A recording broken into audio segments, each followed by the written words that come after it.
322वां दिन नए अहदनामा में से आज की तलावत। याकूब का आम खत, उसका दूसरा बाब, पहली आयत से लेकर 26वीं आयत तक।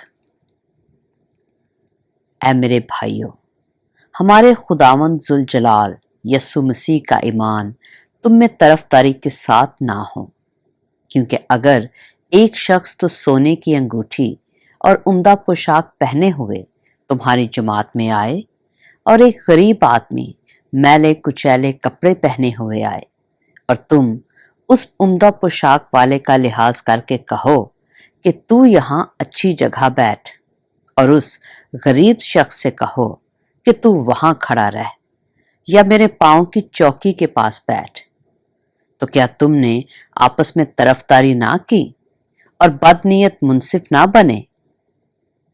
ऐ मेरे प्यारे भाइयों, सुनो, क्या खुदा ने इस जहान के गरीबों को ईमान में दौलतमंद और उस बादशाही के वारिस होने के लिए बरगुज़ीदा नहीं किया जिसका उसने अपने मोहब्बत करने वालों से वादा किया है? लेकिन तुमने गरीब आदमी की बेइज्जती की।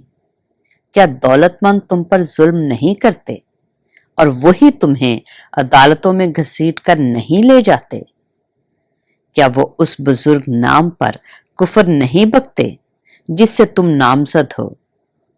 तो भी अगर तुम इस नविश्ता के मुताबिक कि अपने पड़ोसी से अपनी मानद मोहब्बत रख, उस बादशाही शरीयत को पूरा करते हो तो अच्छा करते हो, लेकिन अगर तुम तरफदारी करते हो तो गुनाह करते हो और शरीयत तुमको कसूरवार ठहराती है, क्योंकि जिसने सारी शरीयत पर अमल किया और एक ही बात में खता की, वह सब बातों में कसूरवार ठहरा। इसलिए कि जिसने ये फरमाया कि जिना ना कर, उसी ने ये भी फरमाया कि खून ना कर। बस अगर तूने जिना तो ना किया मगर खून किया, तो भी तू शरीयत का अदूल करने वाला ठहरा।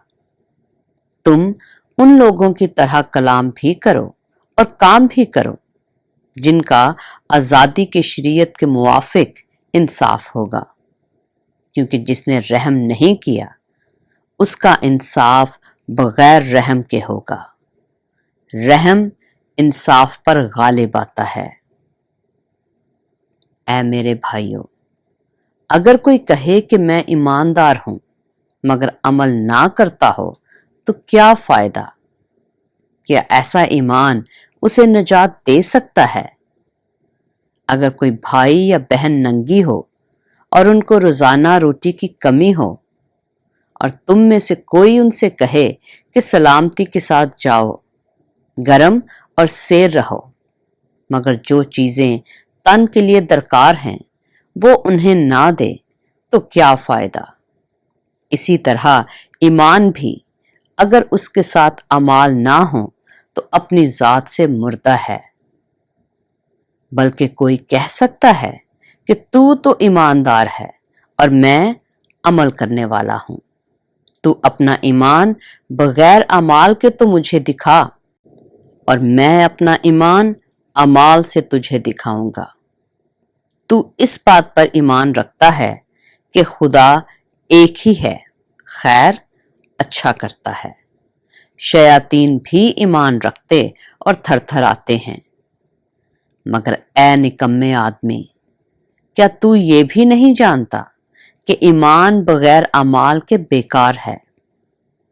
जब हमारे बाप इब्राहिम ने अपने बेटे इसहाक को कुर्बान गाह पर कुर्बान किया, तो क्या वो अमाल से रास्तबाज ना ठहरा? बस तूने देख लिया कि ईमान ने उसके अमाल के साथ मिलकर असर किया और अमाल से ईमान कामिल हुआ। और ये नविश्ता पूरा हुआ कि इब्राहिम खुदा पर ईमान लाया और ये उसके लिए रास्तबाजी गिना गया और वो खुदा का दोस्त कहलाया। बस तुमने देख लिया कि इंसान सिर्फ ईमान ही से नहीं बल्कि अमाल से रास्तबाज ठहरता है।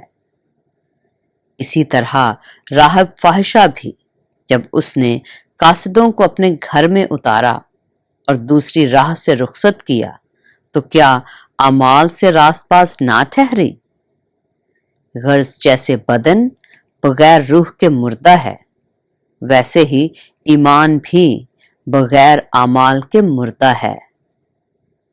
पाक कलाम के पढ़े और सुने जाने पर खुदावंद की बरकत हो।